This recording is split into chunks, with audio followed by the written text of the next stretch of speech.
अगर आप यूपीआई संचालक हो, अगर यूपीआई से पैसे भेजते हो या पैसे रिसीव करते हो, तो अब इनकम टैक्स डिपार्टमेंट का बहुत बड़ा अपडेट निकल गया है कि अब आपके जो अकाउंट है उसको फ्रीज किया जाएगा और उस पर जो भी आपका प्लांटी होगा वो आपको देना पड़ेगा। क्योंकि बहुत से ऐसे लोग हैं, बहुत से ऐसे यूपीआई संचालक हैं जो ये बात जानते नहीं हैं कि हमें यूपीआई से 1 साल के अंदर या 1 महीने के अंदर कितना ट्रांजैक्शन करना चाहिए, और ट्रांजैक्शन करते जाते हैं। वो भी सबसे बड़ी गलती जो करते हैं दोस्तों कि वो सेविंग अकाउंट से करते हैं। अरे कहना क्या चाहते हो? चाहे आपका मल्टीप्लाई अकाउंट है उससे कोई दिक्कत नहीं है। आपका मल्टीप्लाई अकाउंट है, आपका 1 बैंक 2 बैंक 3 बैंक 4 बैंक, उससे कोई दिक्कत नहीं है। लेकिन यूपीआई जो ट्रांजैक्शन है, जैसे कि गूगल पे, फोन पे, पेटीएम, थर्ड पार्टी एप्लीकेशन का यूज करते हैं और बड़े ही आसानी से वो पैसे को ट्रांजैक्शन कर देते हैं, पैसे को वो भेज देते हैं, कई पैसे वो रिसीव भी करते हैं। तो ये सब के बारे में आज की इस वीडियो में कुछ जानकारी आपको देने वाले हैं, जिससे आपको जानकर कुछ सीखने के लिए मिलेगा। हमें उम्मीद है कि ये वीडियो दोस्तों आपको पसंद आएगा, तो वीडियो को लाइक और चैनल को सब्सक्राइब कर दीजिए। चलिए वीडियो को करते हैं स्टार्ट। सबसे पहले मैं बताना चाहता हूँ कि जो भी यूपीआई संचालक हैं, जो गूगल पे, फोन पे, पेटीएम की यूज करके आप किसी को मनी ट्रांसफर करते हो, आप किसी को मनी ट्रांसफर करते हो तो उसका कितना लिमिट दिया गया है वो मैं आपको बता दूंगा। सिर्फ सेविंग अकाउंट का, करंट अकाउंट का मैं बाद में बात करूंगा, पहले भी सेविंग अकाउंट से बारे में बात करेंगे। तो यूपीआई से आप एक दिन में किसी भी ग्राहक को या मर्चेंट को एक दिन में यूपीआई से अगर आपका सेविंग अकाउंट है तो 1 लाख रुपए भेज सकते हो। इस बात का आप लोग ध्यान दें। गूगल पे, फोन पे से, पेटीएम से, किसी भी थर्ड पार्टी एप्लीकेशन का यूज करके आप 1 लाख रुपए तक भेज सकते हैं। लेकिन दोस्तों क्या 1-1 लाख रुपए डेली आपको भेजना जरूरी है? सेविंग अकाउंट अगर आपके पास है तो आप 1-1 लाख रुपए डेली भेजोगे तो आप 30 दिन में 30 लाख का ट्रांजैक्शन कर दोगे। लेकिन दोस्तों यूपीआई ने तो आपको 1 लाख रुपए ट्रांजैक्शन करने की लिमिट देता है, लेकिन बैंक के एंड से आपको क्या लिमिट दिया गया है कि इनकम टैक्स का आपके पास कभी नोटिस नहीं आया। ये बहुत लोगों का पता नहीं है, और सबसे ज़्यादा गलतियां वो लोग करते हैं जो अपना सेविंग बैंक अकाउंट अपने यूपीआई में लिंक करके रखा है। उनके लिए तो बहुत बड़ा चिंता के कारण है। दोस्तों मैं आपको बता दूं कि यूपीआई से ट्रांजैक्शन करने की पर डे की लिमिट 1 लाख रुपए है, लेकिन जो सेविंग अकाउंट है उसमें आप डिपॉजिट और विड्रॉल का लिमिट को आपको पता है या नहीं है? अगर पता है तो इस वीडियो को छोड़ के जा सकते हैं। अगर आपको पता नहीं है तो आप इस वीडियो को एंड तक जरूर देखना, क्योंकि इससे आपको कुछ जानने के लिए मिलेगा। सबसे पहले मैं डिपॉजिट की बात करूं तो आप यूपीआई में अपने बैंक में अगर आपका सेविंग अकाउंट है तो उसमें आप 1 साल के अंदर 10 लाख रुपए विड्रॉल कर सकते हो, यानी कैश ले सकते हो। चाहे आप एटीएम से विड्रॉल करो, चाहे बैंक से जाके विड्रॉल करो, चाहे चेक से निकालो, तो आपका जो लिमिट है वो 10 लाख रुपए की है। 10 लाख रुपए आप 1 साल के अंदर अपने सेविंग अकाउंट से निकाल सकते हो। अगर आप इससे ज़्यादा ट्रांजैक्शन कर दो तो बैंक, आपका जो बैंक है वो इनकम टैक्स डिपार्टमेंट को नोटिस करता है, इनकम टैक्स डिपार्टमेंट को खबर भेजता है, या आपका पैन कार्ड तो ऑलरेडी आपके अकाउंट से लिंक है कि भाई इस बंदे का इस बैंक में अकाउंट है और हर एक मंथ इसने ज़्यादा ट्रांजैक्शन करते हैं, मतलब लेन देन ज़्यादा करते हैं, पैसा ज़्यादा निकालते हैं। तो इनकम टैक्स डिपार्टमेंट इस सिचुएशन में आपके ऊपर नोटिस जारी कर सकता है, आपके ऊपर छापा मार सकता है, आपको रेड कर सकता है कि भाई आपका सेविंग अकाउंट है, आप इतने ज़्यादा ट्रांजैक्शन क्यों करते हो। ये तो बात आप लोगों को समझ में आ गया कि आपका अगर किसी भी बैंक में सेविंग अकाउंट है तो 1 साल के अंदर 10 लाख रुपए आप निकाल सकते हो। मतलब कैश से निकाल सकते हो, आप चेक से निकालो, एटीएम से निकालो, बैंक से निकालो, कहीं से भी निकालो, 10 लाख की लिमिट दिया गया है। अगर आप इस लिमिट को क्रॉस करते हो तो आपका बैंक आपके इनकम टैक्स डिपार्टमेंट को ये खबर भेजता है, उनके पास सूचना करता है कि भाई इस बंदे का अकाउंट है और इसने इस मंथ में या इस साल में इतने पैसे का ट्रांजैक्शन कर रहा है। तो इस सिचुएशन में दोस्तों आपका जो इनकम टैक्स डिपार्टमेंट से नोटिस आने के चांसेस बढ़ जाते हैं।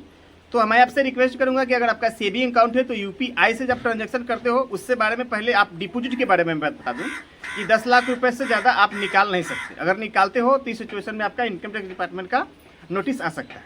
अब बात आती है दोस्तों कि डिपॉजिट।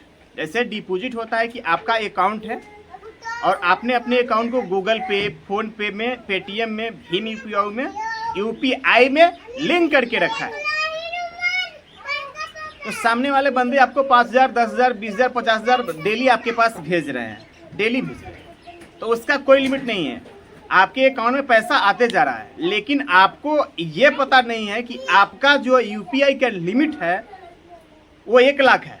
डिपॉजिट करने का, लेकिन विड्रॉ आप अपने अकाउंट में 1 साल के अंदर अगर आपका सेविंग अकाउंट है तो उसमें 10 लाख रुपए तक ही डिपॉजिट कर सकते हो।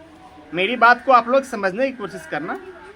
1 साल के अंदर आप अपने बैंक अकाउंट में सेविंग अकाउंट में 10 लाख रुपए तक डिपॉजिट कर सकते हो। अगर आप इससे ज़्यादा डिपॉजिट करते हो तो आपको इनकम टैक्स डिपार्टमेंट से छापा मार सकता है, नोटिस भी आ सकता है दोस्तों। क्यों?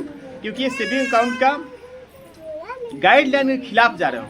अगर आपको ज़्यादा ट्रांजैक्शन करना है तो आपको करेंट अकाउंट ओपन कराना होगा। तो ये बात आ गई सेविंग अकाउंट की कि आप 10 लाख रुपए तक जमा निकासी कर सकते हो 1 साल के अंदर। आप बढ़ते हैं आगे और थोड़ा सा आपके दिमाग में जो कन्फ्यूजन है उसको मैं दूर कर देता हूँ कि अगर आपके पास करेंट अकाउंट है, बहुत से हमारे, मैंने पिछले एक बार एक वीडियो बना के डाला था तो उस पर हमारे 2-3 भाई का कमेंट आया हुआ था कि मेरे पास तो सेविंग अकाउंट है और मैं इतना ज़्यादा लेन देन करता हूँ। तो अभी नहीं तो कभी दोस्तों आपके पास ऐसा नोटिस आ सकता है, क्योंकि सारे रिकॉर्ड जो होते हैं वो एनपीसीआई के पास, एनपीसीआई ने अपने बैंक के पास, बैंक ने आपका इनकम टैक्स डिपार्टमेंट के पास पहुँचाते रहता है। अब दोस्तों अब बात आ जाती है करेंट अकाउंट की। जो लोग करेंट अकाउंट को अपने सेविंग का अपने गूगल पे, फ़ोन पे, पेटीएम में लिंक करके रखें, जिनका ऑलरेडी करेंट अकाउंट है, चाहे वो किसी भी बैंक में हो, तो आपको उसमें कैश विड्रॉल, मेरी बात को आप लोग ध्यान से समझने की कोशिश कीजिएगा। आपका कैश विड्रॉल का जो लिमिट है, आप कहीं एटीएम से, चेक से, बैंक से 1 साल के अंदर आप 20 लाख रुपए तक कैश निकाल सकते हो। मेरी बात को आप लोग समझने की कोशिश कीजिएगा। 1 साल के भीतर आप 20 लाख रुपए का कैश निकासी कर सकते हो एटीएम, चेक या बैंक द्वारा। अब दोस्तों बात आ जाती है डिपॉजिट की। उसमें भी आप यूपीआई से पर डे 1 लाख रुपए भेज सकते हो। उसमें ऐसा कोई इशू नहीं है कि आप 5 लाख रुपये, नहीं, यूपीआई से आप 1 ही लाख भेज सकते हो। अब बात आ जाती है डिपॉजिट की। तो डिपॉजिट जैसे कि आप गूगल पे, फोन पे, जिस माध्यम से करो, लेकिन वो पैसा तो आपके ही अकाउंट में आ रहे हैं ना। पैसा तो सिर्फ यूपीआई से एक ट्रांजैक्शन करने का, एक थर्ड पार्टी एप्लीकेशन का पैसा आपके पास है, उसके पास भेजने का जरिया है। तो दोस्तों करेंट अकाउंट में अगर आप 1 साल के अंदर 1 करोड़ रुपए तक डिपॉजिट कर सकते हो, चाहे वो आप यूपीआई से करो, चेक से करो, बैंक जाके डिपॉजिट करो, चाहे कहीं से भी आप करो, तो 1 साल के अंदर आप अपने करेंट अकाउंट में 1 करोड़ रुपए तक डिपॉजिट कर सकते हो और विड्रॉल 20 लाख कर सकते हो। अगर आप 1 करोड़ से ज़्यादा डिपॉजिट करते हो तो फिर आपको इनकम टैक्स डिपार्टमेंट में छापा और आपके पास नोटिस आ सकता है। और जो विड्रॉल का लिमिट दोस्तों उसको 20 लाख है। 20 लाख रुपए तक आप एटीएम से कैश निकाल सकते हो, चेक से निकाल सकते हो। और उसमें दोस्तों अगर आपके पास करेंट अकाउंट है तो उसमें कोई इंटरेस्ट आपको बैंक की एंड से नहीं प्रोवाइड किया जाता, क्योंकि वो करेंट अकाउंट है कि बिजनेस बेसिस के लिए होता है दोस्तों। तो मैं आपसे रिक्वेस्ट करूंगा कि आप किसी भी माध्यम से पेमेंट लेते हो, ज़्यादा आपका ट्रांजैक्शन है, अगर आपका शॉप है, आपके पास मल्टीप्लाई ट्रांजैक्शन होते हैं, तो कहीं ना कहीं मैं आपसे रिक्वेस्ट करूंगा कि आप करेंट अकाउंट अपना ओपन करा लें, चाहे आप किसी भी बैंक में, और उसी अकाउंट से आप लेन देन करें। ज़्यादा करके सेविंग अकाउंट को ज़्यादा यूज ना करें। उससे क्या होगा दोस्तों कि आपके इनकम टैक्स डिपार्टमेंट से कोई छापा आने की और कोई नोटिस आने की कोई चांसेस नहीं। आई होप कि दोस्तों इस वीडियो के माध्यम से मैंने आपको कुछ जानकारी बताया। कुछ भी आपको ऐसा लगता है कि ये वीडियो सही है तो लाइक करना और एक प्यारा सा मुझे न्यूज़ कमेंट करना कि आप हमारे इस वीडियो को किस जगह से देख रहे हैं, क्योंकि मैं बिहार से हूँ। मेरा नाम शिव मोहन गिरी, मेरे चैनल का नाम शिवटेक न्यूज़ है। आप इस चैनल पे इस वीडियो को देख रहे हो, तो इस तरह का और वीडियो देखना चाहते हो हमारे चैनल शिवटेक न्यूज़ को सब्सक्राइब भी कर सकते हो। और आपके जो दिमाग में कन्फ्यूजन था कि आप सेविंग अकाउंट में कितना ट्रांजैक्शन कर सकते हो, करंट अकाउंट में कितना ट्रांजैक्शन कर सकते हो, वो सब आपको मैंने दूर कर दिया है। तो मिलते हैं किसी नए वीडियो के साथ में दोस्तों। तब तक के लिए आप लोग अपना ख्याल रखें। धन्यवाद।